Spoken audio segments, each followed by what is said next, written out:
శుక్లాంబరధరం విష్ణుం శశివర్ణం చతుర్భుజం ప్రసన్నవదనం ధ్యాయేత్ సర్వవిఘ్నోపశాంతయే అగజా ఆనన పద్మార్కం గజాననమహర్నిశం అనేకదం తం భక్తానాం ఏకదం తముపాస్మహే. గురుర్బ్రహ్మ గురుర్విష్ణు గురుర్దేవో మహేశ్వర గురుః సాక్షాత్ పరబ్రహ్మ తస్మై శ్రీ గురవే నమః. వీణాపుస్తకరమ్యపాణి కవితా విన్యాస విస్తారిణి జ్ఞానాంబోనిధి వేదరూపిణి లసద్గానప్రియాలోదిని నానాశబ్దమహాకృతి రసనపై నర్తించు బీజాక్షరి వాణి నీడరు దివ్య కరుణం వర్షిన్మాపై వర్షించు వర్గాంతరం. సదాశివసమారంభం వ్యాసశంకరమధ్యమాం అస్మదాచార్యపర్యంతం వందే గురు పరంపరాం. రామాయ రామభద్రాయ రామచంద్రాయ వేధసే రఘునాథాయ నాథాయ సీతాయ పతయే నమః. వామాంకస్థిత జానకీం పరిలసత్ కోదండదండం కరే చక్రం చోద్ధకరేణ బాహుయుగళే శంఖం శరం దక్షిణే బిభ్రాణం జలజాతపత్రనయనం భద్రాద్రిమూర్ధ్నిస్థితం కేయూరాదివిభూషితం రఘుపతిం సౌమిత్రయుక్తం భజే. ఆంజనేయమతిపాటలాలనం కాంచనాద్రికమనీయ విగ్రహం పారుజాతతరుమూలవాసినం భావయామి పవమానందనం. హనుమస్వామి గురించి ఏ శ్లోకం చదివినా కూడా గొప్ప ఫలితాన్ని ఇచ్చేటువంటి శ్లోకాలే. అంజనానందనం వీరం జానకీ శోకనాశనం కపీశం అక్షహంతారం వందే లంకా భయంకరం. ఇది చదువుకున్న సుందరకాండ పారాయణ ఫలితం వస్తుంది అని చెప్తారు. అటువంటి రామగాథను మనకు అందించినటువంటి వాల్మీకి పూజంతం రామ రామేతి మధురం మధురాక్షరం ఆరుహ్య కవితా శాఖాం వందే వాల్మీకి కోకిలం. వాల్మీకే మునిసింహస్య కవితావనచారిణః శృణ్వన్ రామకథానాదం వనయాతి పరాంగతిం. పెద్దలందరికీ కూడా శిరస్సు వచ్చి నమస్కరిస్తూ ఈనాడు జన్మకాండలో రెండవ భాగం, జన్మకాండ ముగింపు. ఈ జన్మకాండ చెప్పే ముందు మళ్ళీ ఒక్కసారి విన్నవించుకుంటున్నాను. చరితం రఘునాథస్య శతకోటి ప్రవిస్తరం ఏకైకమక్షరం ప్రోక్తం మహాపాతకనాశనం. శతకోటి శ్లోక పరిమితమైనటువంటి రామాయణం అనేటువంటిది, దానిలో రకరకాలైనటువంటి కథలు చేర్చబడ్డాయి. కానీ ప్రమాణంగా మనం అనుకుంటూ ఉన్నది ఏమిటంటే వాల్మీకి చెప్పినటువంటి రామాయణాన్నే ప్రమాణంగా మనం స్వీకరిస్తాం. రకరకాలైనటువంటి జానపదుల గాథలు, చిత్ర రామాయణాలు ఉన్నాయి, అద్భుత రామాయణాలు ఉన్నాయి, చిరతల రామాయణాలు ఉన్నాయి, రంగనాథ రామాయణం, ద్విపద రామాయణం ఉన్నది. ఏది చూసినా సరే రామనామ స్మరణ చేస్తూ ఉన్నాం కాబట్టి మర్యాదా పురుషోత్తముడైనటువంటి ఆయన యొక్క నడవడికను మనం తెలుసుకుంటూ ఉన్నాం కాబట్టి ప్రతిదాన్ని మనం స్వీకరించవలసినదే. దీనిలో ఎటువంటి భేదము లేదు, వివాదము లేదు. ఈ ఆనంద రామాయణంలో రాముడు కృష్ణుడిలాగా లీలామానుష వేషధారిలాగా కనిపిస్తూ ఉంటాడు. కొన్ని నాటకాలు చేస్తూ ఉంటాడు. ఆ నాటకాలు నిన్న కూడా చూసాం మనం. అన్నీ తెలిసి తెలియనట్టు చేయడం, లోకం కోసం ప్రకటించడం అనేటువంటి. అలానే లవుడు జన్మించాడు. దర్భలను అభిమంత్రించి లవుడిని తయారు చేశాడు వాల్మీకి మహర్షి. అది నిన్న మనం చెప్పుకున్నటువంటి గాథ. అటు తర్వాత అక్కడ అయోధ్యలో ఏం జరుగుతూ ఉన్నది అని ఒక్కసారి మళ్ళీ వెనక్కి వెళ్ళి ఆలోచిద్దాం. అయోధ్యలో రామచంద్రమూర్తి అశ్వమేధ యాగము సంకల్పించాడు. ఒక్క అశ్వమేధ యాగం కాదు, 100 అశ్వమేధ యాగాలు చేయాలి అని సంకల్పించాడు ఆయన. అశ్వమేధ యాగము చేయడం అనేటువంటిది రాజు తప్పనిసరిగా చేయవలసినటువంటిది. రాజసూయము, అశ్వమేధము మొదలైనటువంటి యాగాలు రాజులు తప్పనిసరిగా చేస్తూ ఉంటారు. అట్లా ఆయన సంకల్పించినప్పుడు విఘ్నులను, వేద విఘ్నులను అడిగాడు. ఏమని? భార్య సీమాంతరంలో ఉన్నది, మరి ఎలా నోములు వ్రతాలు చేయాలి, పూజలు చేయాలి, యజ్ఞయాగాలు చేయాలి అంటే భార్యా విహీనుడికి అర్హత లేదంటారు కదా. భార్య దూరంగా ఉన్నది కాబట్టి భార్య పక్కన లేకుండా, వామభాగంలో భార్యను కూర్చోపెట్టుకోకుండా ఎట్లా యజ్ఞం చేయాలి?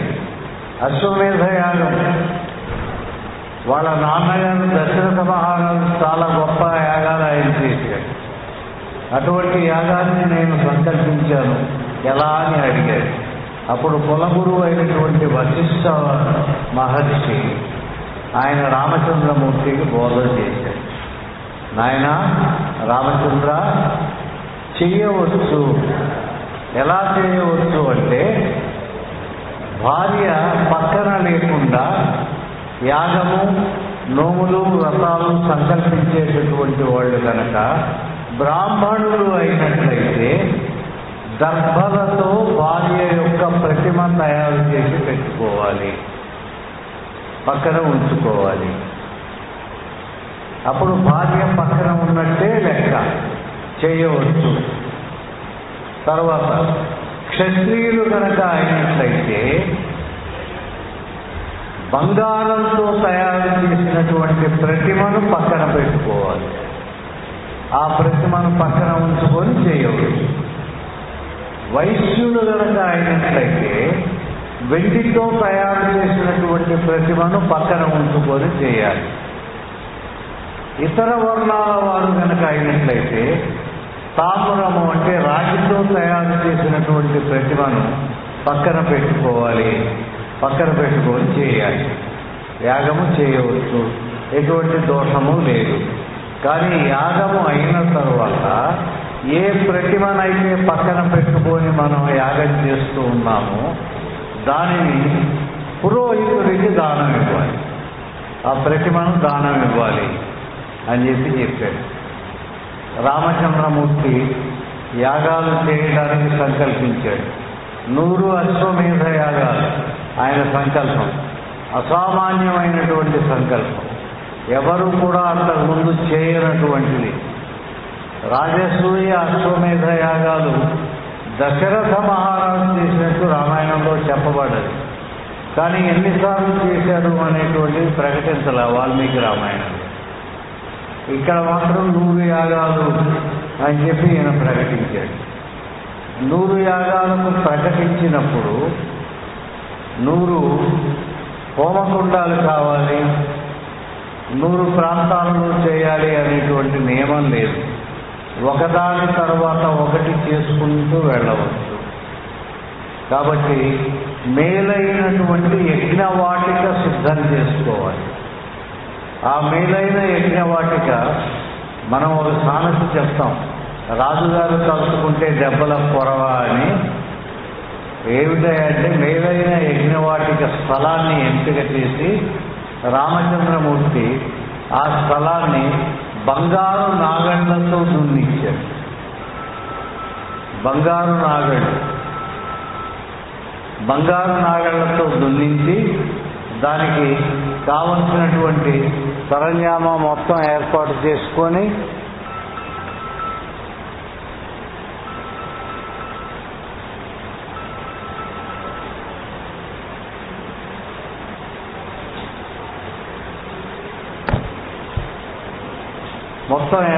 చేసుకొని మేలు జాతి గుర్రాలు, మనం అరేబియన్ హార్స్ అంటాం, అరేబియన్ గుర్రాలు లాంటివి తెప్పించాడు దూర ప్రాంతం నుంచి.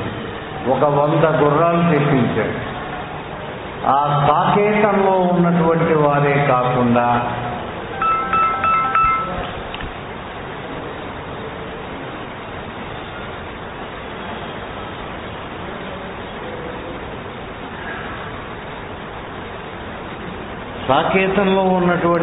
కాకుండా ఆ కోసల రాజ్యంలో ఉన్నవారు, చుట్టుపక్కల 16 జనపదాలలో ఉన్నటువంటి వారు ఋత్విక్కులను పిలిపించారు. అంతేకాదు ప్రజలందరికీ చాటింపు వేయించాడు. ఏమని అంటే, శ్రీరామచంద్రమూర్తి అశ్వమేధ యాగాలు చేస్తున్నాడు.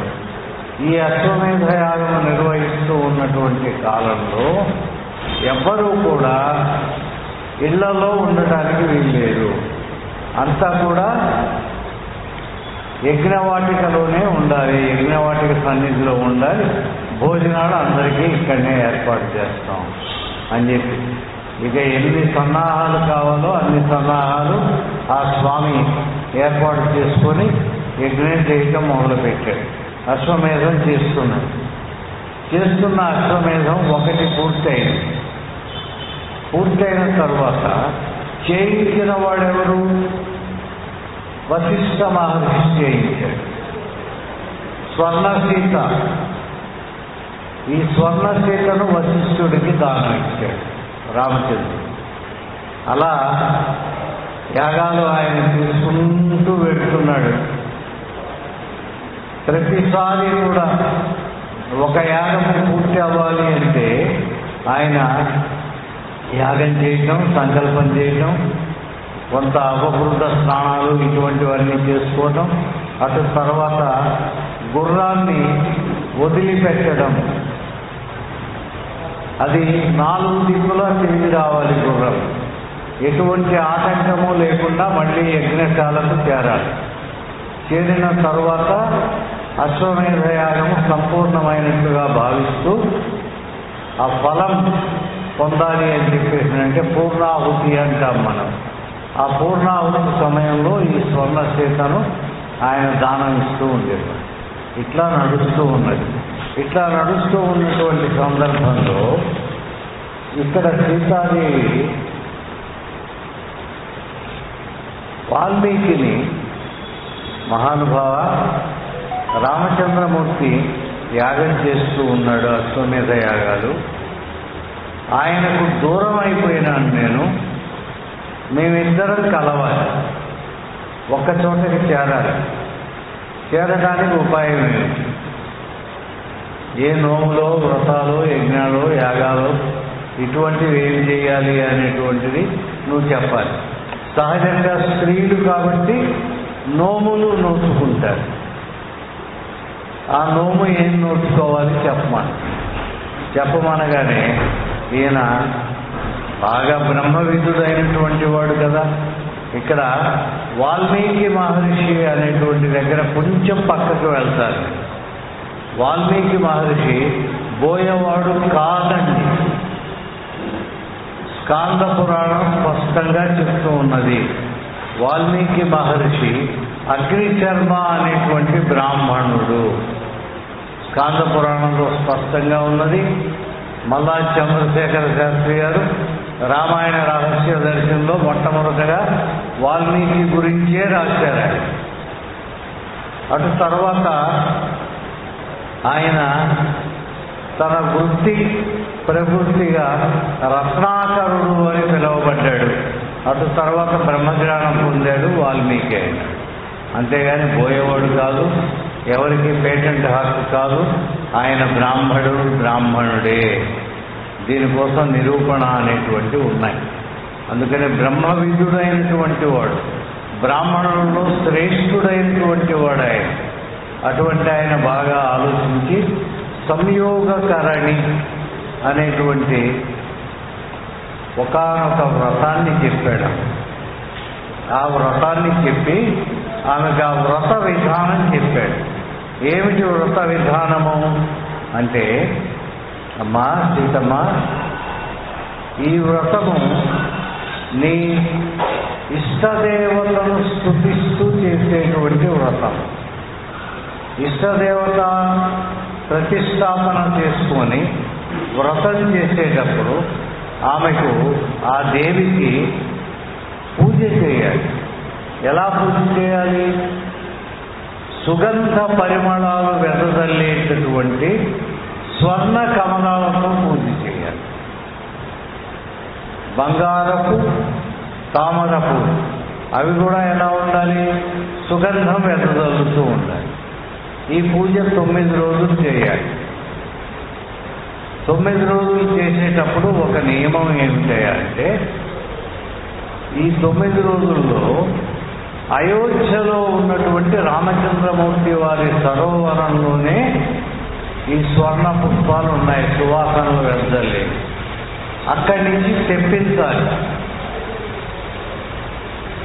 రోజుకు మొదటి రోజు 9 స్వర్ణ పుష్పాలు కావాలి. రెండవ రోజు 18, మూడవ రోజు 27, నాలుగవ రోజు 36, ఐదవ రోజు 45, ఆరవ రోజు 54, ఏడవ రోజు 63, ఎనిమిదవ రోజు 72, 9వ రోజు 81 స్వర్ణ పుష్పాలు కావాలి. ఈ 9 రోజులు కూడా అట్లా వాటితో అమ్మని అర్చించిన తరువాత చివరి రోజున 81 మంది బ్రాహ్మణ ముత్తైదువులను పిలిచి వారికి రకరకాలైనటువంటి కానుకలు ఇచ్చి వారిని సత్కరించాలి. ఇలా గనక నువ్వు చేసినట్టయితే తప్పనిసరిగా రామచంద్రమూర్తి దగ్గరకు నువ్వు చేరతావు అన్నాడు. ఎట్లా? వాల్మీకి ఆశ్రమం గంగా తీరంలో ఉన్నది, అయోధ్య సరయూ తీరంలో ఉన్నది. అక్కడికి వెళ్ళాలి, తీసుకురావాలి పుష్పాలు, తాజా పుష్పాలు తీసుకువచ్చి అర్చన చేయాలి. ఎలా అనుకుంటూ ఉండగా ఇవన్నీ వింటున్న లవుడు, అమ్మా నువ్వేమీ విచారపడవాకు, నేను తీసుకొని వస్తా అన్నాడు. అయోధ్యకి నేను వెడతాను, అయోధ్య నుంచి ఆ స్వర్ణ పుష్పాలు నేను తీసుకువస్తాను అన్నాడు. అమ్మ కొంచెం బెంగపడ్డాడు. చిన్నపిల్లవాడు వీడు అయోధ్యకు వెళ్తాడా, అక్కడికి పుష్పాలు తీసుకొని రాగలుగుతాడా అని చెప్పేసి అనుకుంటే లవుడు చెప్పాడు, వాల్మీకి సమర్థించాడు. నేను తెస్తాను అన్నాడు లవుడు. వాల్మీకి ఏమో తేగలడు అన్నాడు. బయలుదేరాడు. మంచి ముహూర్తం నిర్ణయించాడు. శుద్ధ పాడ్యమి మొదలు నవమి వరకు. ఏ మాసము అనేటువంటి సుస్పష్టంగా చెప్పలేదు. శుద్ధ పాడ్యమి నుంచి నవమి వరకు వ్రతం 9 రోజులు కదా. శుద్ధ పాడ్యమి నాడు వెళ్ళాడు. ఇక్కడ సీతమ్మ సంకల్పించింది, ఒక దివ్యమైనటువంటి రథం వాల్మీకి ఇచ్చారనే అనుకుందాం మనం. ఆ దివ్యమైనటువంటి రథాన్ని అధిరోహించాడు లవుడు. అయోధ్యలో రామచంద్రమూర్తి ఇష్టంగా క్రీడించేటటువంటి ఉద్యానవనానికి వెళ్ళాడు. ఆ ఉద్యానవనానికి వెళ్లే ముందు ఏం చేశాడు? ఉద్యానవనానికి 2 క్రోసుల ముందే ఈ రథము, ఈ హంగామా ఇవన్నీ లేకుండా 2 క్రోసుల ముందే ఆగిపోయినాడు. ఆగిపోయి పాదచారి అయి వెళ్ళాడు, నడుచుకుంటూ వెళ్ళాడు అక్కడికి. అక్కడ మధ్యాహ్న సమయం అవుతూ ఉంది. మరి భోజనాలకే వెళ్ళారు, విశ్రాంతి తీసుకోవడానికే వెళ్ళారు, దేనికి వెళ్ళారు? ఆ రామ సేవకులు కానీ, సైనికులు కానీ, దూతలు కానీ ఎవ్వరూ ఆ ఉద్యానవనంలో లేరు, కాపలా లేరు. అది చూశాడు లవుడు. గబగబా లోపలికి వెళ్ళాడు, పుష్పాలు కోసుకున్నాడు, 9 పుష్పాలు. వెనక్కి తిరిగి వచ్చాడు. అమ్మా, ఇవిగో పుష్పాలు, అమ్మని అర్చించు అన్నాడు. సీతాదేవి మహా సంతోషపడ్డది. తెల్లవారి అంతే జరిగింది. 3వ రోజు అంతే, 4 అంతే, 5 అంతే, 6 అంతే, 7వ రోజు కూడా అంతే జరిగింది. ఈయన వెళ్ళే సమయానికి అక్కడ ఎవరూ లేకపోవటం, పుష్పాలు పోసుకొని రావడం. 8వ రోజు ఒకానొక సేవకుడికి అనుమానం వచ్చింది. పుష్పాలు మాయం అవుతూ ఉన్నాయి. రామచంద్రమూర్తి తాను ప్రత్యేకంగా క్రీడించేటువంటి సరోవరం, జలాశయం, ఇక్కడ పుష్పాలు రామచంద్రమూర్తి తప్ప సాకేత వాసులు, అయోధ్య నగర వాసులు ఎవ్వరూ ముట్టుకోరు. మరి ఎట్లా పోతున్నాయి ఇవి అని చెప్పి మనం అంతా కాపలా కాద్దాం అని చెప్పి 1000 కళ్ళతో కాపలా కాశారు అనేటువంటి మాట అన్నట్టుగా 100 మంది సైనికులు కాపు కాశారు. యథావిధిగా లవుడు రథం దూరాన్ని దించి ఆ రథం దిగి సరోవరం దగ్గరికి వచ్చాడు. వీళ్ళు నిరోధించారు, ఆపారు. ఎవరు నువ్వు? ఎక్కడి నుంచి వచ్చావు? ఎందుకు ఈ సరస్సు దగ్గరికి వచ్చావు అని అడిగాడు. అడిగితే నేను వాల్మీకి మహర్షి శిష్యుడిని అని చెప్పాడు. ఓహో, నువ్వు వాల్మీకి శిష్యుడివా? అయితే అయోధ్య నగర వాసిని కాదు. అనుమతి లేకుండా నగరంలో ప్రవేశమే నిషేధం. అట్లాంటిది ఇక్కడకు వచ్చి నీవు స్వర్ణ పుష్పాలు తీసుకొని వెళ్తావా? ఇది తప్పు, నేరం నువ్వు చేస్తున్నావు అని చెప్పి ఎదురు తిరిగాడు. ఎంతమంది? 100 మంది. ఇక్కడేమో పిల్లవాడు ఒక్కడు. మనం ఇంతకుముందు చెప్పుకున్నటువంటి కథనం ప్రకారం రమారమి 5 ఏళ్ల పిల్లవాడు. ఈ 5 ఏళ్ల పిల్లవాడు 100 మందిని ఎదిరించాడు. రకరకాలైనటువంటి ఆయుధాలు వాళ్ళు విసిరేశాడు, కానీ ఏమాత్రం భయపడలేదు లవుడు. ఎందువల్ల? వాల్మీకి మహర్షి ఆయన ఒక మాటగా చెప్పాలంటే అన్నప్రాసనతోనే ఆవకాయ పెట్టినట్టు పరాక్రమం అనేటువంటిది ఆయన చిన్నతనం నుంచే విద్యాభ్యాసానికి పూర్వమే ప్రారంభించి శస్త్ర విద్యలు, అస్త్ర విద్యలు, రాజోచిత విద్యలు ఇవన్నీ కూడా నేర్పాడు. కాబట్టి ఆ మహర్షి ఇచ్చినటువంటి అస్త్రాలు, శస్త్రాలు వీటిని ఉపయోగిస్తూ 100 మందిని తేలికగా నిరోధించాడు. అస్త్రము, శస్త్రము మనకు తేడా తెలుసు. అయినా ఒక్కసారి చెప్పుకోవాలి అంటే శస్త్రము అంటే ఆయుధము, కేవలం ఆయుధంతో యుద్ధం చేయడం శస్త్రము. ఆ శస్త్రాన్ని శస్త్రమే ఉండక్కర్లేదు. రాముడు కాకి మీద ఒక దర్భపుల్ల అభిమంత్రించి వేశాడు. ఆ మంత్రించి వేస్తే అది అస్త్రం అవుతుంది. అందుకని బ్రహ్మాస్త్రం అంటే అదేమి ఒక ప్రత్యేకమైనటువంటి వెరైటీ ఉండదు. సినిమాల్లో చూపించినట్టుగా గరుడాస్త్రము అంటే గరుత్మంతుడు రాడు. దేనికైతే అభిమంత్రిస్తారో ఆ అభిమంత్రణ ప్రకారం ఆయా అధిదేవత దానికి ఆవహించి కార్యక్రమం నడిపిస్తారు. అట్లా ఈ 100 మందిని నిరోధించారు. నిరోధించి తాను సమయానికి పుష్పాలు తీసుకొని వెళ్ళాడు. వెళ్ళి తల్లికి చెప్పాడు, అమ్మా ఇదిగో అయోధ్య నగర సైనికులు నన్ను ఆటంకపరిచారు. ఆటంకపరిచినప్పుడు వాళ్ళని నేను ఎదిరించి నేను ఈ పుష్పాలు తీసుకొని వచ్చాను అని చెప్పి తల్లికి చెప్పాడు. తల్లి చాలా సంతోషపడ్డాడు. వీళ్ళు ఈ దెబ్బతిని స్పృహ కోల్పోయినటువంటి వాళ్ళు తర్వాత లేచారు.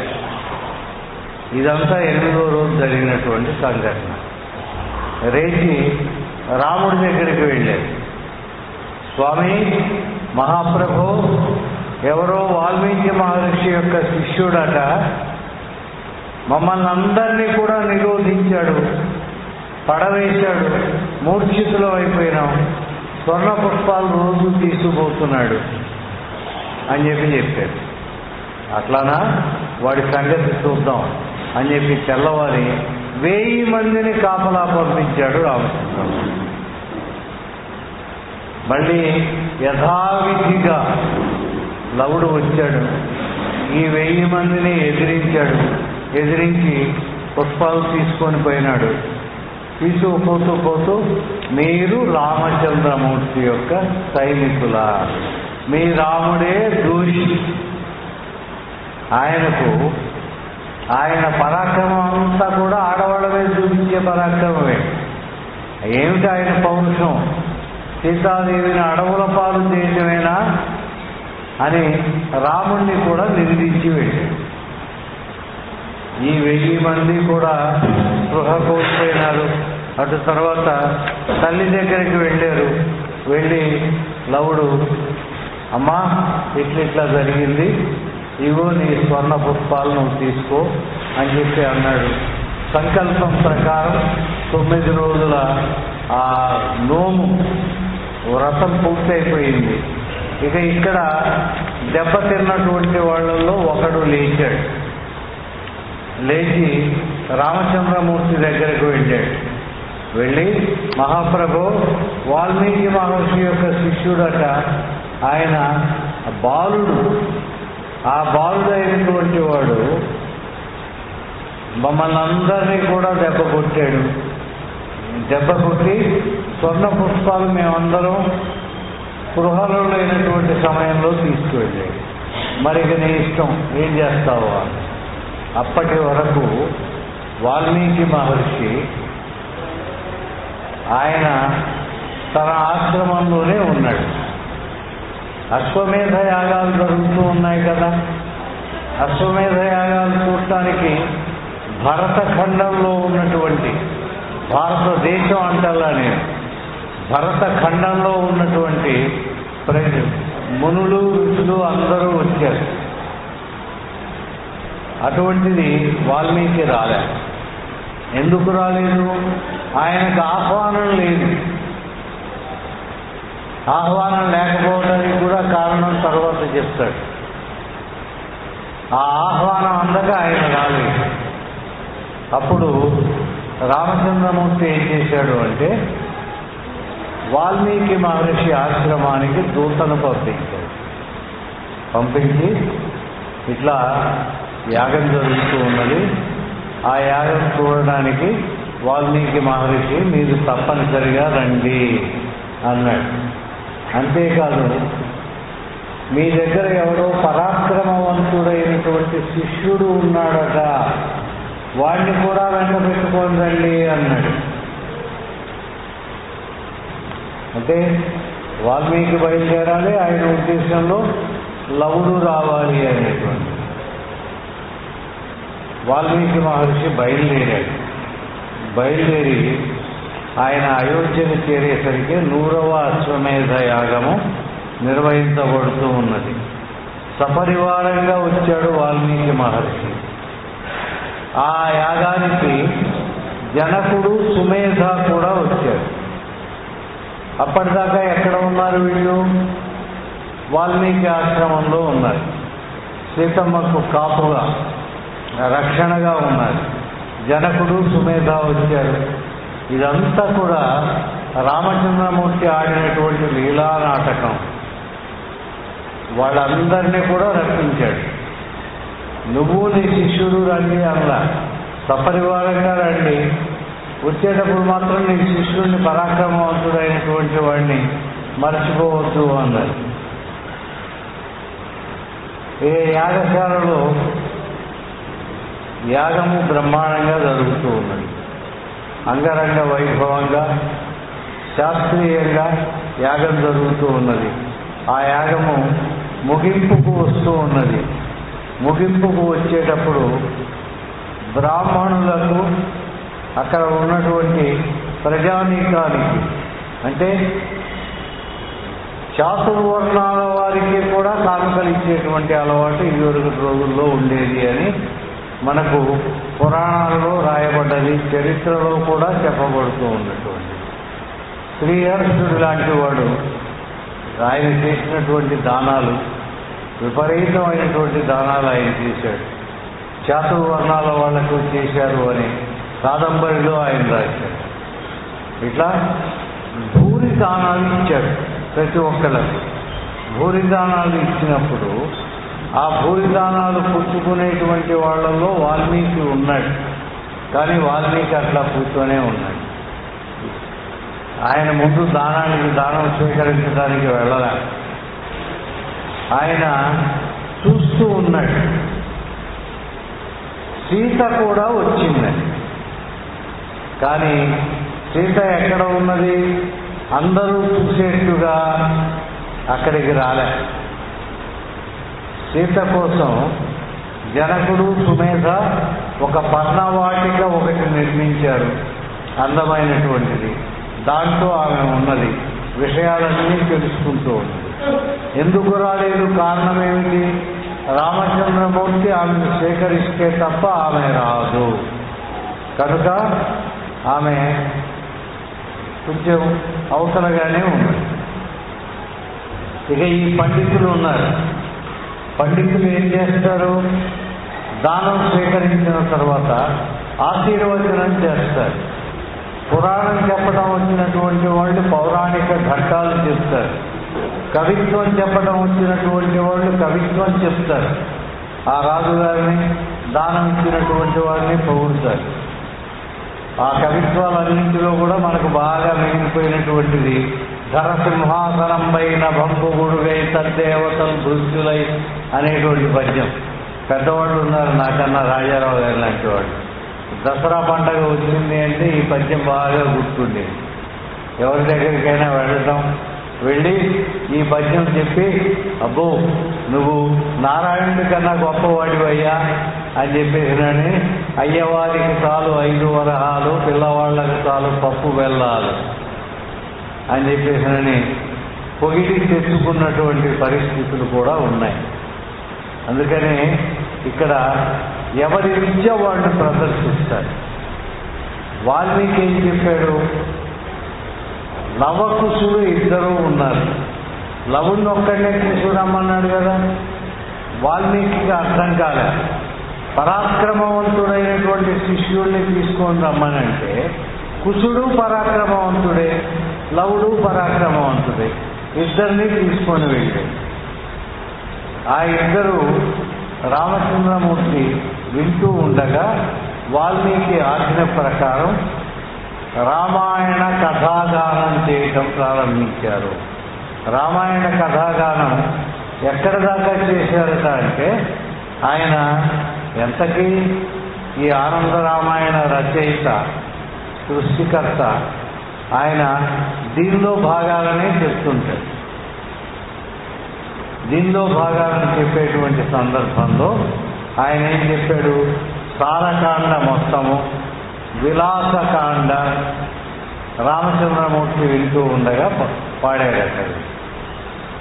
పాడితే చాలా సంతోషపడ్డాడు రాముడు. ఆ గానానికి, మధురమైనటువంటి గానానికి ముగ్ధుడైపోయి ఆయన సంతోషంతో ఉన్నటువంటి సమయంలో ఒకానొక సేవకుడు ఈ పిల్లవాడిని, లవుణ్ణి గుర్తుపట్టాడు. రామా, ఓ శ్రీరామా, అటు చూడు, ఆ పిల్లవాడు ఉన్నాడే, పాటలు పాడాడు, రామాయణం గానం చేశాడు, వాడే ఉద్యానవనంలో దొరబడి స్వర్ణ పుష్పాలు కాజేసి వెళ్ళినటువంటి వాడు, మమ్మల్ని అందరినీ ఎదిరించినటువంటి వాడు. అటువంటి కుర్రవాడిని నువ్వేం చేస్తావో చెయ్యి అని చెప్పాను.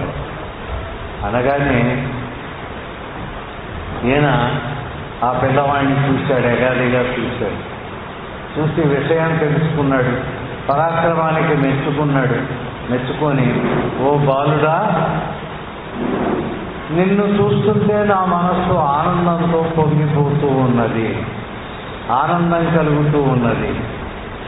అందువల్ల నువ్వు చేసినటువంటి అపరాధాన్ని నేను క్షమిస్తాను. నా పట్ల అపరాధం చేశావు, అంతేకాదు నా సేవకులు చెప్పారు నువ్వు నన్ను నిందించావట కూడా, దానిని కూడా నేను మనస్సులో పెట్టుకోను, నిన్ను క్షమించి వదిలివేస్తున్నాను అన్నాడు. అనగానే ఒక మందహాసం చేశాడు లవుడు. చక్కగా రామకథాగానం నా ముందు చేశారు, నా కథాగానం. అందుకని మీకు నేను బహుమానాలు ఇవ్వదలుచుకున్నాను, కానుకలు ఇస్తాను, తీసుకోండి అన్నారు. అనగానే ఈ పిల్లలు అన్నారు, మేము ముని బాలకులము, ఇవి మేమేం చేసుకుంటాం, ఈ ఆభరణాలు వస్త్రాలు ఇవన్నీ మాకెందుకు, నారచీరలు కట్టుకొని మౌంజీ ధరించి తిరిగేటువంటి వాళ్ళం మేము, ఆశ్రమవాసనం, మాకు ఇవి అక్కరలేదు అన్నారు. మాకు ఇవి అక్కరలేదు అన్నారు, తిరస్కరించారు, వెళ్ళారు. అప్పటిదాకా ఇక సీతాదేవి ప్రస్తావన అనేటువంటిది కూడా రాలే.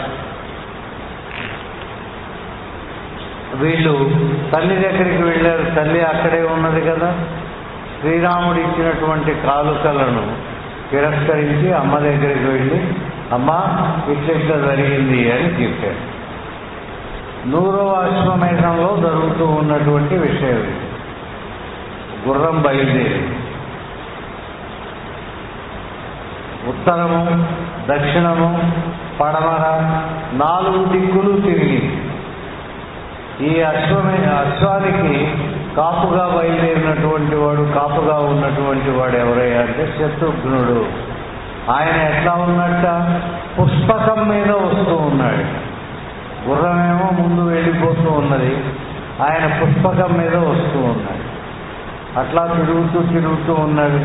ఈ 3 దిక్కులలో ఆయన్ని గౌరవించి రామచంద్రమూర్తిని, ఆయన యాగము చక్కగా గౌరవిస్తూ పరిసమాప్తి కావాలి అని కోరుకుంటూ భూరి కానుకలు, బహుమతులు రాజులు ఇచ్చారు, ప్రజలు ఇచ్చారు. పుష్పకంలో ఇవన్నీ వేసుకొని ఆ శత్రుఘ్నుడు వస్తూ ఉన్నాడు తూర్పు దిక్కు. తూర్పు దిక్కులో లవుడు ఆటలాడుకుంటూ ఈ గుర్రాన్ని చూశాడు. గుర్రాన్ని చూసి గుర్రాన్ని కట్టిపడేశాడు, బంధించాడు. వెనకాల వచ్చాడు శత్రుఘ్నుడు.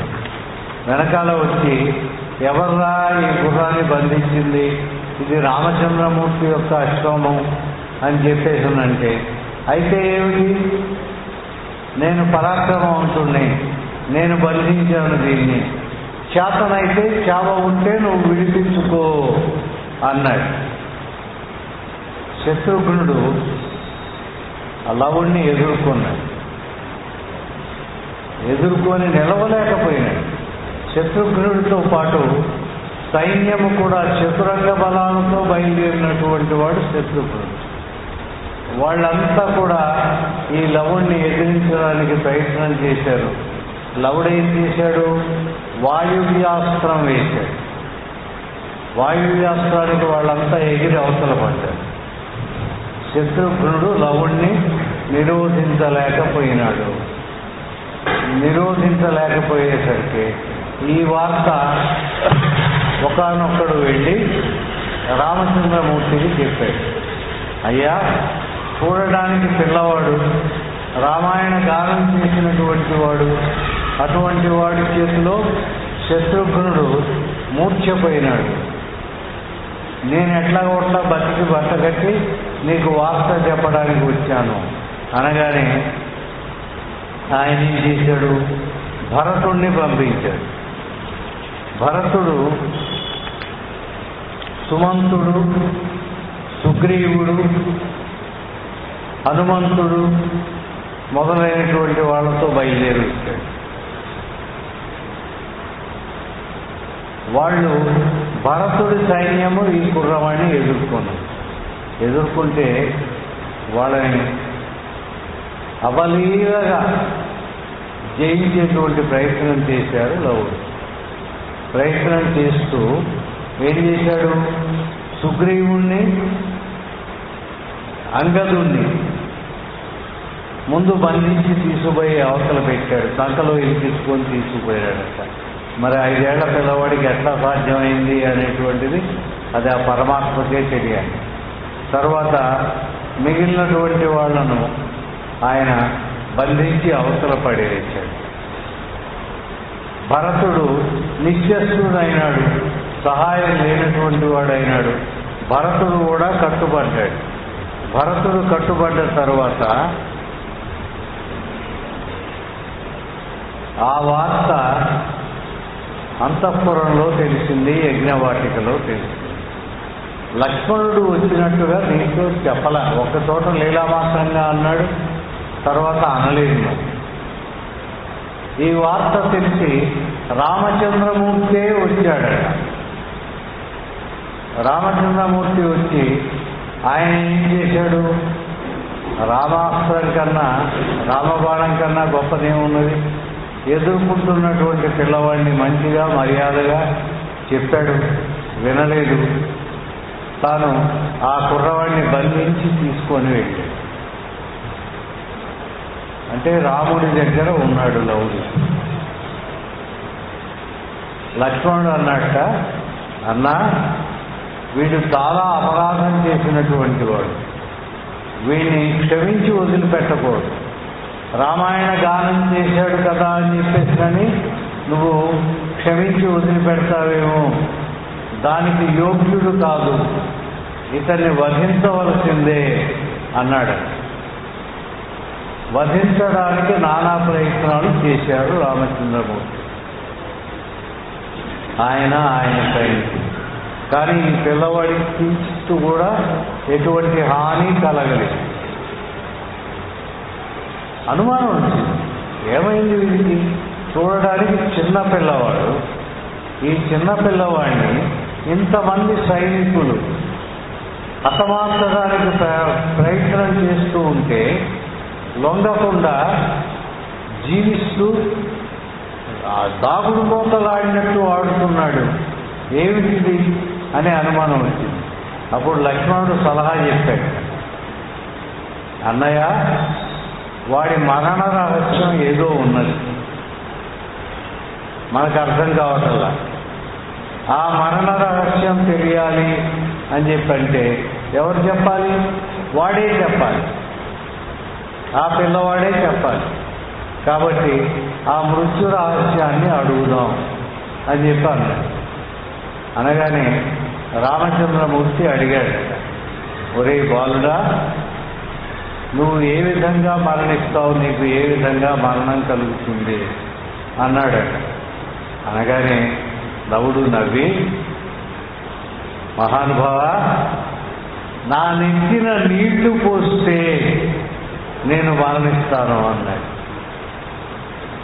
నెత్తిన నీళ్లు పోస్తే, మరి ఇది ఎక్కడ వెళ్తో నాకు అర్థం కావట్లేదు. నెత్తిన నీళ్లు పోస్తే మరణిస్తాడు అది చెప్పాడు. చెప్పగానే ఇంకేముంది, సులభమైన ఉపాయం కదా అని చెప్పి ఒక చోట కూర్చోబెట్టి ఒక బిందెడు నీళ్లు పోసారు నెత్తిన. చిన్నగా 5 ఏళ్ల ప్రాయంలో బాలుడిలాగా ఉన్నటువంటి వాడు పెరిగాడు. అరే పిల్లవాడు పెరుగుతున్నాడేమిటి, నీళ్లు సరిపోలేదా అని నీళ్లు పోయటం మొదలుపెట్టారు. ఎన్ని అయోధ్యలో ఉన్నటువంటి నీళ్ళన్నీ పోస్తున్నా కూడా పిల్లవాడు పెరిగిపోతూనే ఉన్నాడు, అవధి లేకుండా పెరిగిపోతూ ఉన్నాడు. ఈ పెరిగిపోతూ ఉన్నటువంటి పిల్లవాడు గగనమంత ఎత్తు ఎదిగాడు అని చెప్పేసినని ఒకానొక సందర్భంలో అంటాడు. విపరీతంగా పెరుగుతున్నాడు, అతికాయం వస్తూ ఉన్నది, ఎట్లా ఏం చేయాలి అని చెప్పంటే లవుడేమో నవ్వుకుంటూ ఉన్నాడు. అంటే లవుడు కూడా ఇక్కడ రామచంద్రమూర్తిని ఆట పట్టించాడు అని అనుకోవాలి. ఇక అయోధ్యలో ఉన్నటువంటి నీళ్లు చాలక గంగా తీరానికి వెళ్ళి బిందెల కొద్దీ కడవల కొద్దీ నీళ్లు తోడడం, అయోధ్యకు మోయడం మొదలుపెట్టారు. జనం వస్తున్నారు, నీళ్ళు నింపుకుంటున్నారు, కడవల్లో కుండల్లో వెళ్తున్నారు, మళ్ళీ వస్తున్నారు, మళ్ళీ నీళ్లు తీసుకుపోతున్నారు. ఇదంతా జరుగుతూ ఉంటే దూరంగా ఆడుకుంటూ ఉన్నటువంటి కుశుడు ఇది చూశాడు. చూసి వాళ్ళని అడిగాడు, ఏమిటి ఇన్ని నీళ్లు మోస్తున్నారు మీరు, ఈ నీళ్లు దేనికోసం, ఎక్కడికి తీసుకొని వెళ్తున్నారు ఇవన్నీ అని చెప్పి అడిగారు. అడిగితే వాళ్ళు చెప్పారు, ఇట్లా ఒక పిల్లవాడు మునిబాలకుడు రామచంద్రమూర్తిని ఎదిరించి నిలిచాడు, వాడిని సంహరించాల్సినటువంటి అపరాధం చేశాడు, ఆ సంహరించవలసినటువంటి అపరాధి అయినటువంటి వాడు నెత్తిన నీళ్లు పోస్తే మరణిస్తాడు, కాబట్టి నెత్తిన నీళ్లు పోయటానికి వెళ్తున్నాం అని చెప్పారు. అనగానే ఎవరై ఉంటాడు అని చెప్పి అనుకున్నారు. ఈ కుశుడు బాగా ఆలోచించాడు. ఆలోచించి ఆ పిల్లవాడు ఎక్కడ ఉన్నాడు అంటే యజ్ఞవాటికలో ఉన్నాడు అని చెప్పాను. తీరా వచ్చి చూస్తే తమ్ముడు ఉన్నాడు. తమ్ముడికి ఆపద కలగబోతూ ఉన్నది, అందుకని ఆ ఆపదను నివారించడానికి తాను పరాక్రమాన్ని చూపించాడు కుశుడు.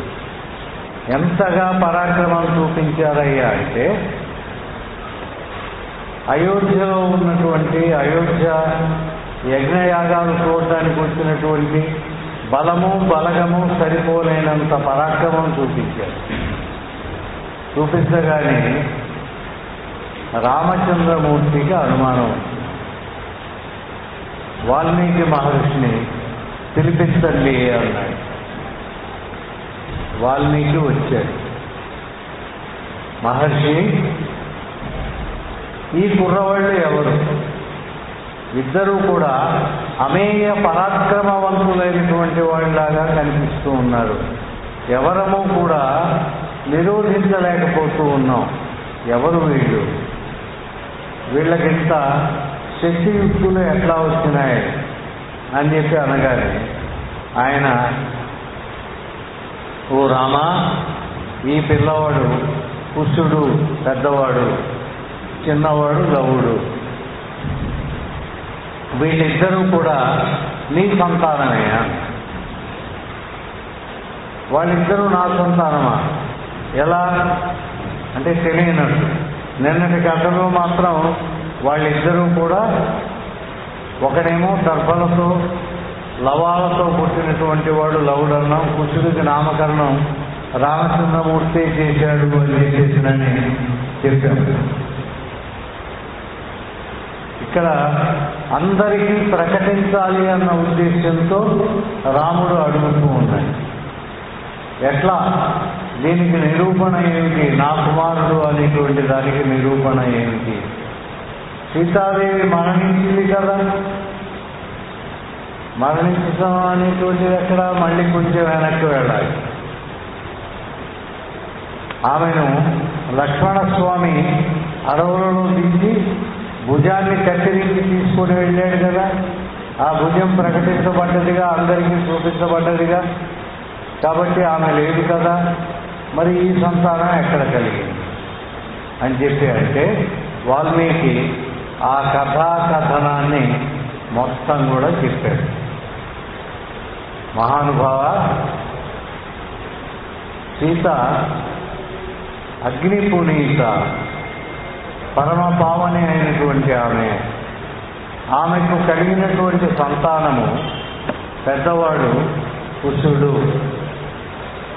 ఒకానొక రోజున ఆమె స్నానానికి గంగా తీరానికి వెళ్ళినటువంటి సమయంలో పిల్లవాడు ఉయ్యాలలో కనిపించలేదని దర్భలను అభిమంత్రించి నేను ఈ లవుణ్ణి తయారు చేశాను. వీడు సంపూర్ణంగా కుశుడిని పోలినటువంటి వాడు, అదే ధైర్యగుణం కలిగినటువంటి వాడు. అటువంటి వాడు వీడు కూడా నీ కొడుకే. ఇద్దరినీ కూడా సీత పెంచుకుంటూ ఉన్నది, సమంగా చూసుకుంటూ ఉన్నది. సమానమైన పరాక్రమ శక్తి కలిగినటువంటి వాళ్ళు, ఇక్ష్వాకు వంశ వర్ధనులు అవుతారు వీళ్ళు అని చెప్పాడు. చెప్పిన తర్వాత దీనికి నిరూపణ ఏమిటి అన్నాడు ఆయన. అనగానే నిరూపణ ఏమిటి అంటే నిరూపణలు చాలా ఉన్నాయి. సుమేధా జనకులు నిరూపణ. సుమేధా జనకులు ఈ కాలం అంతా కూడా నా ఆశ్రమంలోనే ఉన్నారు అని చెప్పాను. మరి సీత ఎక్కడ ఉన్నది? సీత అయోధ్యకు వచ్చింది, నువ్వు అనుమతిస్తే నీ ఎదురుగా వస్తుంది అన్నాడు. అయోధ్యకు వచ్చినటువంటి సీతను పిలిపించండి అన్నాడు. అనగానే సీతాదేవి ఆ రాముడి యొక్క పిలుపును అందుకొని వచ్చింది. వస్తే రామచంద్రుడు అన్నాడు ఆమెను చూసి, నిజంగా ఈ సంతతి ఇక్ష్వాకు వంశానికి చెందినటువంటిది అనేటువంటి నిరూపణ ఏమిటి? నీ పాతివ్రత్యాన్ని నువ్వు ఎలా నిరూపించుకుంటావు? నిరూపించుకో ఇప్పుడు అన్నాడు. అనగానే ఆమె, నేను నా పాతివ్రత్యాన్ని నిరూపించుకోవాలి. నేను అయోనిజను, భూమిలో నుంచి జన్మించినటువంటి దాన్ని. నేను కనుక మనోవాక్కాయ కర్మలలో రామచంద్రుడు తప్ప వేరొకరిని గురించి తలవనటువంటి దానినైతే, ఈ పిల్లలిద్దరూ నా సంతానమే కనుక అయినట్టయితే నేను రామచంద్రమూర్తి ఎదుట నా పాతివ్రత్యాన్ని పరీక్షించుకోవాలి. ఓ తల్లి, ఓ భూమాత, నువ్వు నన్ను నీలోకి తీసుకొని వెళ్ళు అన్నాడు. అనగానే భూమి బద్దలై ఒకానొక సింహాసనం, రత్నాలు పొదిగినటువంటి సింహాసనం బయటకు వచ్చింది. ఆ సింహాసనంలో సీతాదేవి కూర్చున్నది. ఆసనం భూమిలోకి వెళ్తూ ఉంది. ఈ సంఘటన ఇక్కడ జరుగుతూ ఉంటే అక్కడ ఇంకొక గమ్మత్తు జరిగింది. ఏమిటి అంటే, అంతకుముందు విశ్వకర్మ నిర్మించినటువంటి సీతాదేవి యొక్క భుజం ఉన్నది కదా. సీతాదేవి ఎప్పుడైతే పాతివ్రత్యాన్ని నిరూపించుకొని భూమిలోకి వెళుతూ ఉన్నదో అప్పుడు ఈ భుజం కాస్త మాయమై, నిన్న ఈ భుజం ఎక్కడి నుంచి వచ్చింది, నరికి పట్టుకొచ్చారా అని చెప్పేసి నేను అనుకున్నాం. విశ్వకర్మ నిర్మించినటువంటిది మాయా భుజం, స్కందము. ఆ స్కందము కాస్త మాయమై, అటు అది మాయం కావటం, ఇటు ఈమె భూమిలోకి వెళ్ళడం అనేటువంటివి రెండూ కూడా ఏకకాలంలో జరుగుతూ ఉన్నాయి. రామచంద్రమూర్తి సీతాదేవి పరమ పతివ్రత అనేటువంటిది వాల్మీకి ప్రకటించిన దాన్ని అంగీకరించాడు. కానీ సీతాదేవి మాత్రం భూమిలోకి వెళ్ళిపోతూ ఉంది. ఆ వెళ్ళిపోతూ ఉన్నటువంటి సీతను నిరోధించాలి, సీత తన దగ్గరకు రావాలి అని చెప్పి భూమిని అడిగాడు. భూమాత, ఓ భూదేవి, సీతను నీలోకి నువ్వు తీసుకొని వెళ్ళకు, సీతను నాకు అప్పగించు, నేను ఆమెతో కలిసి రాజ్యం చేస్తాను, ఆమెతో కలిసి నేను జీవితాన్ని గడుపుతాను, ఆమెతో కలిసి ప్రజాపాలన చేస్తాను అని చెప్పి అడిగాడు. అడిగితే ఆమె ఒప్పుకోలే. నా బిడ్డ నేను తీసుకొని వెళ్తాను అని చెప్పేసి నేను అన్నట్టు తీసుకువెళ్తాను. కానీ రామచంద్రమూర్తి హెచ్చరిక చేశాడు, నువ్వు కనుక నా మాట వినకపోయినట్లయితే, సీతను నాకు అప్పగించకపోయినట్లయితే నీ మీద నేను కఠినమైనటువంటి చర్యలు తీసుకుంటాను అన్నాడు. మరి ఈయన భూమిపైన చర్యలు తీసుకోవటం ఏమిటి? రెండు ఉన్నాయి దీంట్లో.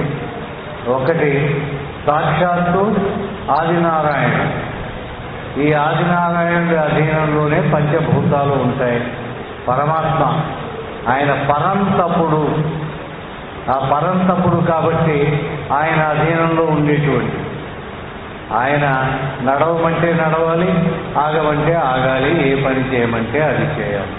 ఇది ఒకటవుతే రెండవది ఏమిటంటే భూదేవి కూడా శ్రీనివాసుడికి, ఆ శ్రీ మహావిష్ణువుకు భార్యే కదా. ఎట్లా భార్య అయింది? శ్వేతవరాహ కల్పంలో వరాహ అవతారంలో భూమిని హిరణ్యాక్షుడి బారి నుండి ఉద్ధరించి తన కూరల మీద నిలిపాడు వరాహ రూపంలో. అందుకని ఆమె ఆనాటి నుంచి వారాహి దేవి అయింది. ఆ వారాహి దేవి అంటే ఏమిటి అని ఆ మధ్య ఒకళ్ళు అడిగారు. ఒక రాజకీయ నాయకుడు, నేను పేరు చెప్పను, వాహనానికి వారాహి అని పేరు పెట్టుకున్నాడు. వారాహి అని పేరు పెట్టుకున్నారు. ఇది ఎక్కడదండి అని అంటే వారాహి అంటే భూమి అన్న. భూమి ఎట్లా అయింది అన్నారు. ఇదిగో ఇట్లా అయింది అని వివరణ చెప్పటం అనేటువంటిది జరిగింది. ఆ వారాహి కనుక భర్త యొక్క ఆజ్ఞలు పాటించాలి. అందుకని ఈయన హెచ్చరిక చేసినటువంటి దాన్ని ఆమె స్వీకరించి సీతను ఆయనకు అప్పగించి, రామచంద్రుడికి అప్పగించిన తరువాత అక్కడ వాళ్ళంతా కూడా రామరక్షా స్తోత్రాన్ని చదివారు. ఈ రామరక్షా స్తోత్రం విషయాన్ని నిన్న మనం 5వ సర్గలో ఉన్నది అని చెప్పుకున్నాం. ఆ 5వ సర్గలో ఉన్న రామరక్ష స్తోత్రం యొక్క విశిష్టత శంకరుడు పార్వతీదేవికి చెప్పాడు. రామరక్షా స్తోత్రం ఆమెకు చెప్తూ ఓ పార్వతీదేవి, ఈ స్తోత్రాన్ని పూర్వము నేను విశ్వామిత్రునకు స్వప్నంలో బోధించాను అన్నాడు. విశ్వామిత్రునకు స్వప్నంలో బోధించడం ఏమిటి?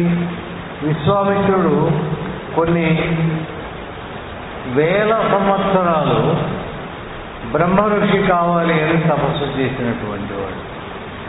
వశిష్ఠుడికి విశ్వామిత్రుడికి చిన్నపాటి వివాదం, చిన్నపాటికి కాస్త పెద్దదైంది. విశ్వామిత్రుడు తన ఆశ్రమానికి వచ్చినప్పుడు వశిష్ఠుడు ఆతిథ్యం ఇచ్చాడు. విశ్వామిత్రుడు ఒక్కడికి కాదు, ఆయనతో పాటు వచ్చినటువంటి పెద్ద లక్షల సంఖ్యలో ఉన్న పరివారానికి ఆతిథ్యం ఇచ్చాడు. ఎట్లా ఆతిథ్యం ఇచ్చావు స్వామి నువ్వు ఇంతమందికి అంటే, నా దగ్గర కామధేనువు యొక్క బిడ్డ సౌరభేయి, కామధేనువుని సురభి అంటారు, సౌరభేయి మా దగ్గర ఉన్నది. ఆమె నేను ఏం కావాలంటే అది ప్రసాదిస్తుంది. ఆమె యొక్క అనుగ్రహంతో ఇంతమందికి నేను విందు చేశాను షడ్రసోపేతంగా అన్నాడు ఆయన. అట్లయితే ఓ బ్రాహ్మణ, నీ దగ్గర ఎందుకయ్యా? అది నాకిస్తే ప్రజలందరూ సుఖపడేటట్టుగా చూస్తాను నేను అన్నాడు. వశిష్ఠుడు తిరస్కరించాడు. దాని మీద ఇద్దరికి వాగ్వివాదం జరిగింది. విశ్వామిత్రుడు రాజు, గాధేయుడు, గాధినందనుడు ఆయన బలవంతంగా ఈ సౌరభేయి నందిని అని కూడా కొన్ని పురాణాల్లో చెప్పబడింది. నందిని తీసుకొని వెళ్ళడానికి ప్రయత్నం చేశాడు. ఆ నందిని తీసుకొని వెళ్ళలేకపోయినాడు. వశిష్ఠుడు ఆయుధం పట్టుకోలేక బ్రహ్మదండాన్ని ఇట్లా నిలిపాడు. విశ్వనాథ సత్యనారాయణ గారు చెప్తాడు, బ్రహ్మదండాన్ని ఇట్లా పట్టుకొని కూర్చున్నాడు అంతే. ఆయన విశ్వామిత్రుడు వేసినటువంటి ఆయుధాలన్నీ కూడా ఈ బ్రహ్మదండంలోకి మునిగిపోయినాయి. ఒక్కటే బయటికి రాలేదు, శస్త్రాలు అస్త్రాలు అన్నీ. అప్పుడు అనుకున్నాడు, క్షత్రియుడు బతుకేం బతుకు, బ్రాహ్మడే గొప్పవాడు అని అనుకొని బ్రహ్మ ఋషి కావాలి అనే తపస్సు కొన్ని వేల సంవత్సరాలు చేశాడు. ఆ చివరికి ఆ తపస్సు ఫలించడం కోసం శివుణ్ణి ప్రార్థన చేస్తే శివుడు స్వప్నంలో కనిపించి రామరక్షా స్తోత్రము అనేటువంటిది చెప్పాడట. అందుకని అదే చెప్తున్నాడు. ఓ పార్వతి, నేను విశ్వామిత్రుడికి స్వప్నంలో చెప్పినటువంటి రామరక్షా స్తోత్రము అభయప్రదమైనటువంటిది, ఆ స్తోత్రాన్ని నీకు చెప్పాను అన్నాడు. ఆ రామరక్షా స్తోత్రంతో స్తోత్రాన్ని చెప్పి దేన్నైనా అభిమంత్రించి వదిలిపెట్టినట్లయితే అది రక్ష కలగజేస్తుంది. అందుకనే ఇక్కడ మన ఇళ్లలో దారాలు కట్టుకోవటం, యంత్రాలు మంత్రాలు తంత్రాలు పెట్టుకోవడం అలవాటు. ఇవన్నీ కూడా ఏదో ఒక రక్షా కవచం చదువుకున్న తర్వాతనే దాన్ని అభిమంత్రించినప్పుడు అది ఉపయోగం అవుతుంది. కానీ ఎక్కడో పూజా స్టోర్స్లోకి వెళ్ళి ఒక తాయిత్తు కొనుక్కొని ఒక యంత్రం కొనుక్కొచ్చుకొని వచ్చి మన ఇంట్లో పెట్టుకుంటే దానివల్ల ఫలితం ఏమీ లేదు. మంత్రాలన్నింటిలో స్తోత్రాలన్నింటిలో కూడా ఉత్తమోత్తమైనటువంటి స్తోత్రము రామరక్షా స్తోత్రం. ఈ స్తోత్రం విన్నటువంటి పార్వతీదేవి కుమారస్వామి జననం అప్పుడు ఈ స్తోత్రాన్ని పఠించిందట. అటు తర్వాత తారకాసుర సంహారం అప్పుడు కుమారస్వామి కూడా ఆ రామరక్షా స్తోత్రాన్ని చదివాడు అనేటువంటిది చెప్పబడుతూ ఉంది. ఆ విధంగా రామరక్షా స్తోత్రం చదివి సీతాదేవి ఈయన దగ్గరికి, రామచంద్రమూర్తి దగ్గరకు వెళ్ళింది. మొత్తం కూడా అయోధ్య నగర వాసులంతా కూడా రామరక్షా స్తోత్రం యొక్క అండరం ఉన్నారు. అటు తర్వాత యజ్ఞసభ జరిగింది. యజ్ఞసభలో, పూర్ణాహుతి సభలో లవకుశులు మళ్ళీ రామాయణం గానండి. మళ్ళీ ఎక్కడి దాకా చేశారు? జన్మకాండ దాకా గానం చేశారు.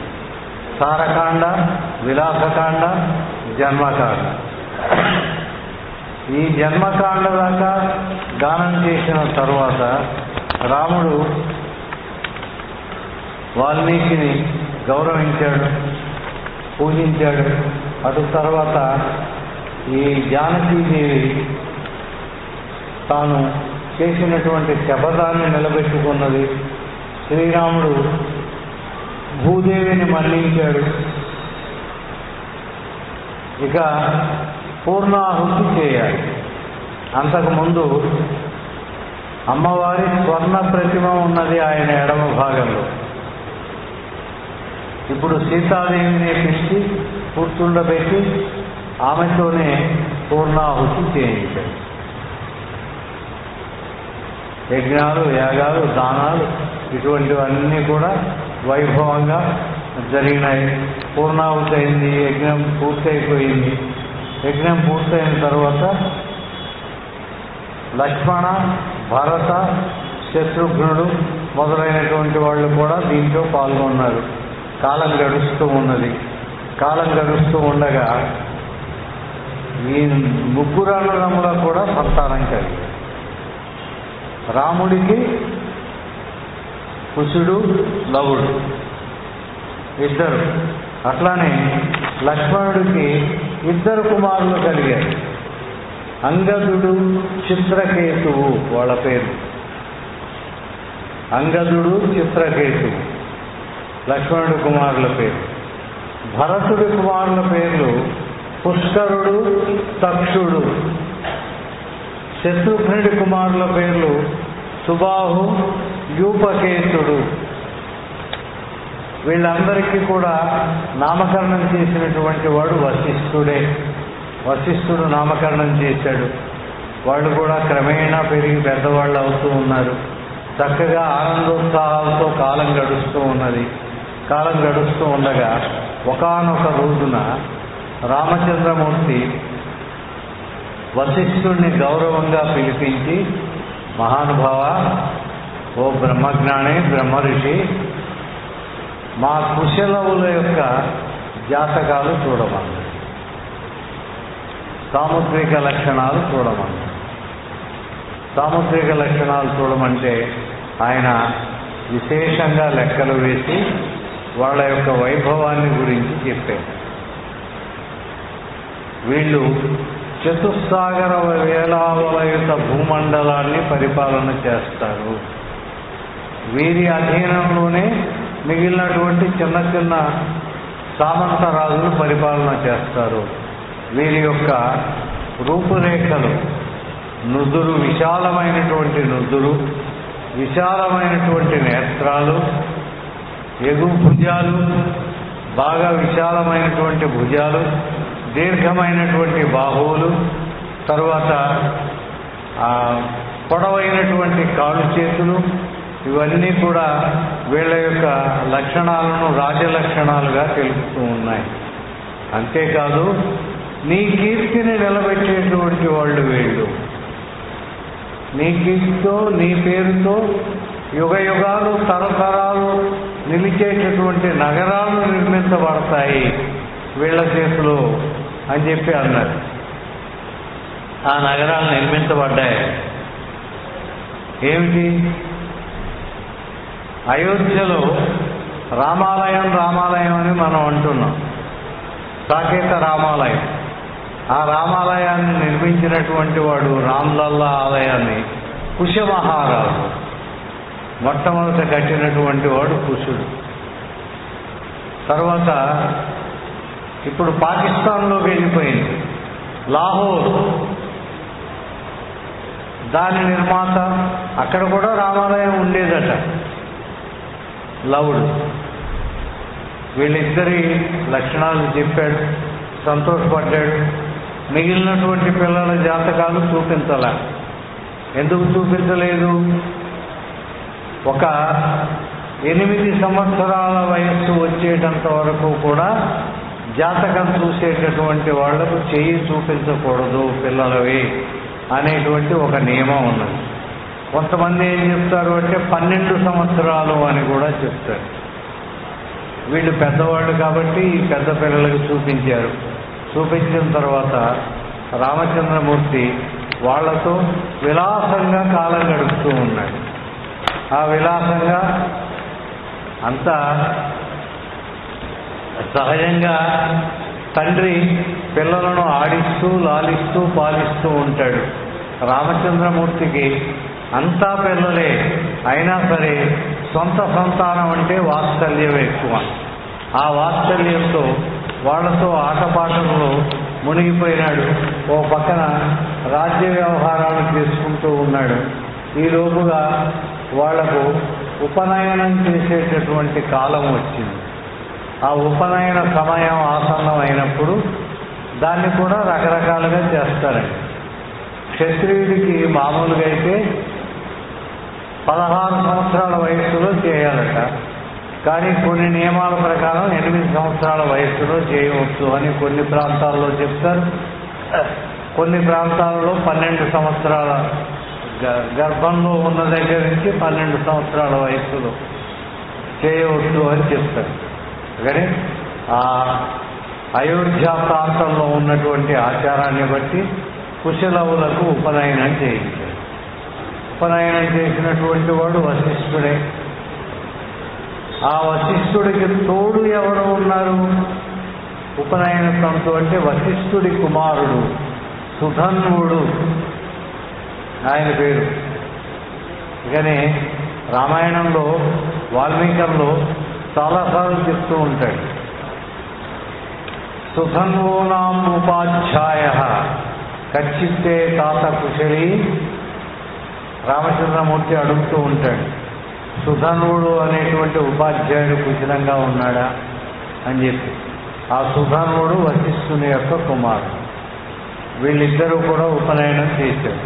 ఉపనయనం చేసిన తర్వాత మొట్టమొదటిగా వాళ్ళు క్షత్రియుడు కనుక క్షత్రియోచితమైనటువంటి ఉపదేశాలు చేశారు. చేసిన తర్వాత రామచంద్రమూర్తి ఇంకా దివ్యోపదేశాలు చేయమని అడిగారు. దివ్యోపదేశాలు చేయడం అంటే ఏమిటి?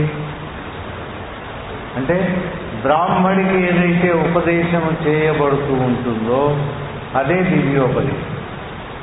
మరి బ్రాహ్మణ ఉపదేశం అందరికీ చేయవచ్చా ఆ దివ్యోపదేశం అనేటువంటి దాన్ని ఆలోచించినట్లయితే మనం ఒక్కసారి పెద్దల మాట గుర్తు తెచ్చుకుంటే, జన్మనా జాయతే శూద్ర కర్మణా జాయతే ద్విజ వేదశాస్త్రాంతు విప్రాణం బ్రహ్మజ్ఞానాంతు బ్రాహ్మణ అని చెప్తారు.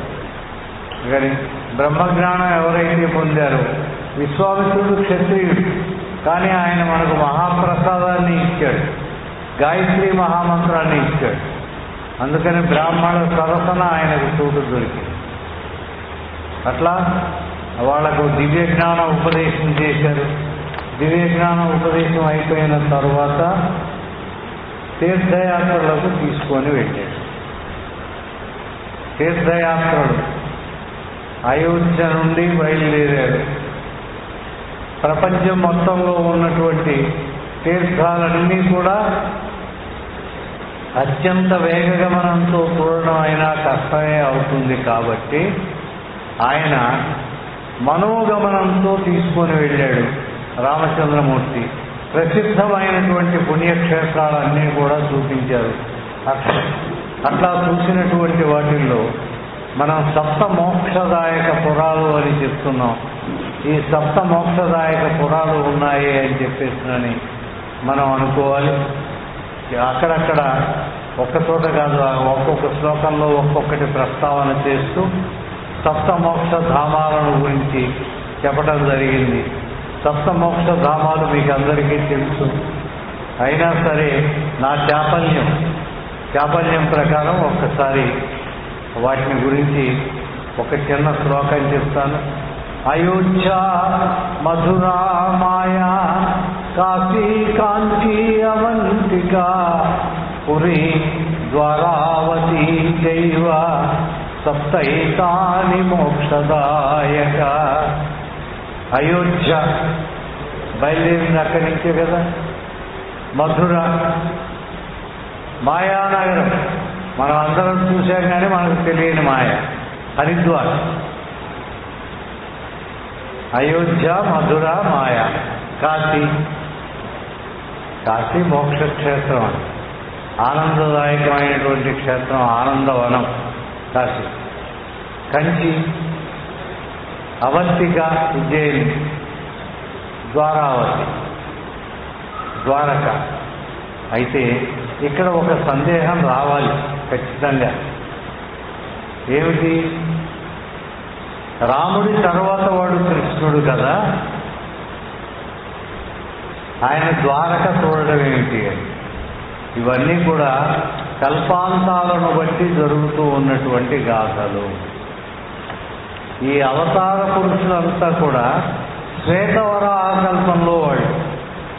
స్వయంభూ మన్వంతరంలో శ్వేతవర ఆకల్పంలో జరిగినటువంటి అవతారాలు ఇవన్నీ. అంతేగాని ఈ వైవస్వత మన్వంతరంలో జరిగినటువంటివి కావు. మనము వెంకటాచల మహాత్మ్యం చదువుతూ ఉంటే, వెంకటాచల మహాత్మ్యంలో వెంకటేశ్వర స్వామిని దశరథ మహారాజు ఆశ్రయించినట్లుగా ఉన్నది. అంతేకాదు, రామచంద్రమూర్తి లంకకు వెళుతూ అంజనాద్రి మీద కొలువు తీరి అంజనాదేవికి వరవించి అక్కడ నుంచి వెంకటేశ్వర స్వామిని, శ్రీనివాసుని దర్శనం చేసుకొని అటు తర్వాత లంకకు వెళ్ళినట్లుగా స్కాంద పురాణము, అగ్ని పురాణము, పాత్ర పురాణము మొదలైనటువంటి వాటిల్లో చెప్పబడుతుంది. అంతేకాదు, ఇక్కడ ఒక చిన్న విషయం కూడా చెప్పాలి. ఒకానొక మన్వంతరంలో రామచంద్రమూర్తి ఇంతకు పూర్వం 100 బంగారు సీతల దానాలు చేశాడు కదా, స్వర్ణ సీత. మరి ఈ స్వర్ణ సీతలు ఏమైనారు? వశిష్ఠుడు ఏం చేసుకున్నాడు వీళ్ళని? ఆయనకెందుకండి? ఆయన బ్రహ్మఋషి, ఆయనకి అవసరం లేదు కదా. వాళ్ళందరూ కూడా మరుజన్మ ఎత్తారట. మరుజన్మలో ద్వాపరంలో మధురలో జన్మించారు వాళ్ళు. మధురలో జన్మించి శ్రీకృష్ణ పరమాత్మ కంసుడి చెర నుంచి 16,000 మందిని కాదట విడిపించింది. 16,100 మంది. ఈ 100 ఎక్కడి నుంచి వచ్చారు అంటే ఈ స్వర్ణ సీతలే మళ్ళీ రాముడే కృష్ణుడు కనుక ఆయనను మళ్ళీ వివాహం చేసుకున్నారు అని చెప్పి చెప్పబడుతూ ఉంటుంది. అట్లానే మనం మొదటి నుంచి ప్రథమ అవతారిక నాటి నుంచి కూడా పరాశరం ప్రసాద్ గారి తారకాండ ప్రవచనాలు కానీ, నేను చెప్పినటువంటి దానిలో కానీ, నేడు కానీ ఆనంద రామాయణానికి భాగవతానికి సంబంధం ఉన్నది అనేటువంటిది ప్రకటించడం జరిగింది. ఇక్కడ కూడా ఈ ప్రకటన అనేటువంటిది సుస్పష్టంగా చేయబడుతూ ఉన్నది. అట్లా కాలము గడిచిపోయింది. తీర్థయాత్రలు చేసి వచ్చాడు. ఇవాళ వేరు వేరు దేశాలుగా, అటు ఆఫ్ఘనిస్తాన్ కానీ, టిబెట్ కానీ, నేపాల్ కానీ వేరు వేరు దేశాలుగా అయినాయి. కానీ అజనాభములో తిరిగి వచ్చాడు ఆయన. అజనాభము భారతదేశానికి ఉన్నటువంటి మొట్టమొదటి పేరు అజనాభము. అజుడు అంటే బ్రహ్మ. బ్రహ్మగారి యొక్క నాభి నుంచి ఉద్భవించినటువంటి తామర. ఆ తామర ఎంత విస్తారంగా అయితే ఉన్నదో అంత విస్తారమైనటువంటి పవిత్రమైనటువంటి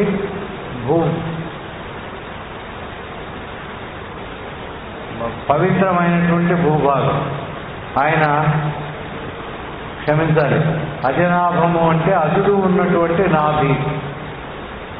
అజుడు బ్రహ్మ ఉన్నటువంటి నాభి.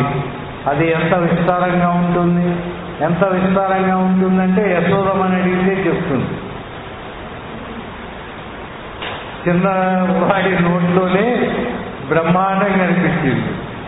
కలయో వైష్ణవమాయో కాకుండా తొల్లెత్తి యశోదేవినే కాను అని ఆశ్చర్యపడి, అటువంటి అజనాభం పరమ పవిత్రమైనటువంటి ప్రాంతం ఇది. ఆ అజనాభం మొత్తం కూడా చుట్టేసి వచ్చారు, తిరిగి వచ్చారు.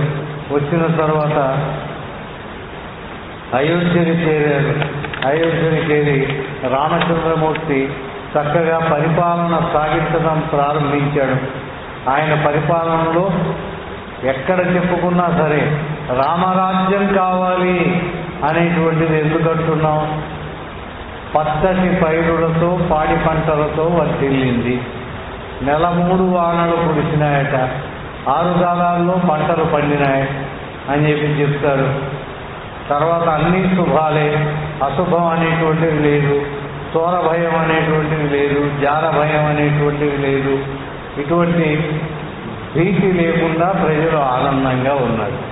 ఎంతకాలం ఉన్నారయ్యా అంటే కల్పాంత భేదాన్ని బట్టి రామచంద్రమూర్తి రాజ్యము ఎంతకాలం చేశాడు అని చెప్తారు అంటే ఒకానొక కల్పంలో 13,000 సంవత్సరాలు ఆయన రాజ్యం చేశాడని చెప్పారు. ఇంకొక కల్పంలో 11,000 సంవత్సరాలు రాజ్యం చేశాడని చెప్పారు. ఇంకొక కల్పంలో 11,1111 సంవత్సరాల 11 రోజులు రాజ్యం చేశాడు అని చెప్పి చెప్తూ ఉన్నాడు. ఆ స్వామి చేసినటువంటి రాజ్యము, రామరాజ్యము మళ్ళీ రావాలి అని మనం కోరుకోవడంలో మనకు ఆశ అనేటువంటిది అది తప్పదు, ఆశ ఉండవలసిందే. రాముడు అయోధ్యలో ప్రతిష్ఠించబడ్డాడు. మనందరం కూడా పులకించిపోయినాం. అట్లానే రాముడు అయోధ్యలో ఒక్కచోట కాదు ఉండవలసింది. రాముడు గుండె గుండెలో ఉండాలి. హనుమంతుడికి ఉన్నట్టుగా గుండె గుండెలో ఉండాలి. రామనామం ఎప్పుడూ కూడా స్మరిస్తూ ఉండాలి. ఏ మంత్రాలు తంత్రాలు రాకపోయినా శంకరుడు మనకు ఉపాయం చెప్పాడు. పార్వతీదేవి ప్రశ్నతో శ్రీరామ రామ రామ అనుకో చాలు. శ్రీరామ రామ రామేతి రమే రామే మనోరమే సహస్రనామ తత్తుల్యం రామనామ వరాననే. శ్రీరామ రామ రామ అని అంటే ఒక్కసారి అంటే 1000 నామాలు రాముడివి చెప్పినట్టు అవుతుందట. ఎందుకు అవుతుంది? శ్రీరామ రామ రామ రామ రామ రామ 3 సార్లు అంటున్నారు. సంస్కృతంలో ఒక మర్యాద ఉన్నది. ఏమిటా మర్యాద? యారా లావా. యా మొదటిది, రా రెండు గుర్తుపెట్టుకోండి. రా తర్వాత పాపా బాబా కాదు అది తర్వాత పాపా బాబా మా వర్గం. 5వది మా, 2వది రా, 5వది మా.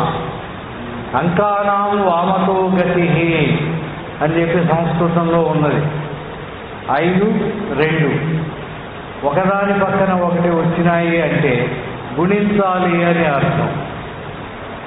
5 2 10.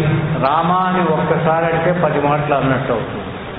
2 సార్లు అంటే 10 పదులు 100 పర్యాయాలు అన్నట్లు అవుతుంది. 3 సార్లు అంటే 100 పదులు 1000 పర్యాయాలు అన్నట్టు అవుతుంది. ఇది రామ యొక్క మహాత్మ్యం. ఇందాక పెద్దలు చెప్పినట్టుగా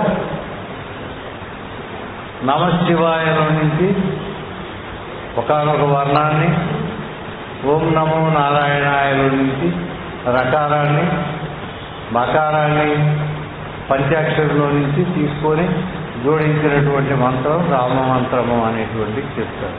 ఏది ఏమైనా మనకు మాత్రం రామదాసు గారు పరవశించి పాడినట్లుగా తారక మంత్రము కోరిన దొరికెను ధన్యుడనైతిని ఓరన్నా. కానీ అటువంటి తారక మంత్రాన్ని మనం మాటి మాటికి స్మరించుకునేటటువంటి అవకాశాన్ని మనకు కలగజేస్తూ ఉన్నటువంటి ఈ కార్యనిర్వాహకులు మా మిత్రుడు చిరంజీవి సోమశేఖర్ గారికి హృదయపూర్వకమైనటువంటి ధన్యవాదాలు అందజేస్తూ, ఓపికగా విన్నటువంటి పెద్దలు మీ అందరికీ కూడా శిరస్సు ఉంచి నమస్కరిస్తూ, మనందరికీ కూడా ఆ సీతారామచంద్రమూర్తి కృపా కటాక్షాలు కావాలని, ఎందుకంటే ఎప్పుడు ఆయన చూస్తూనే ఉంటాడు భద్రాచలంలో ఉండి. ఆయనకు చూడాలి అని చెప్పేసినని హనుమంతుడు హెచ్చరిస్తూ ఉంటాడు. హనుమంతుడు వచ్చి కొలువు తీరాడు. ఆయన ఎప్పుడూ ఇక్కడే కొలువు తీరుతాడు. మన మనసుల్లో రామచంద్రమూర్తి ఉండాలి అని చెప్పేసినని కోరుకుంటూ నేటికి స్వస్తి ప్రజాభ్యం పరిపాలయంతాం న్యాయేన మార్గేణ మహిం మహీశం గోబ్రాహ్మణేభ్యః శుభమస్తు నిత్యం లోకాః సమస్తాః సుఖినో భవంతు.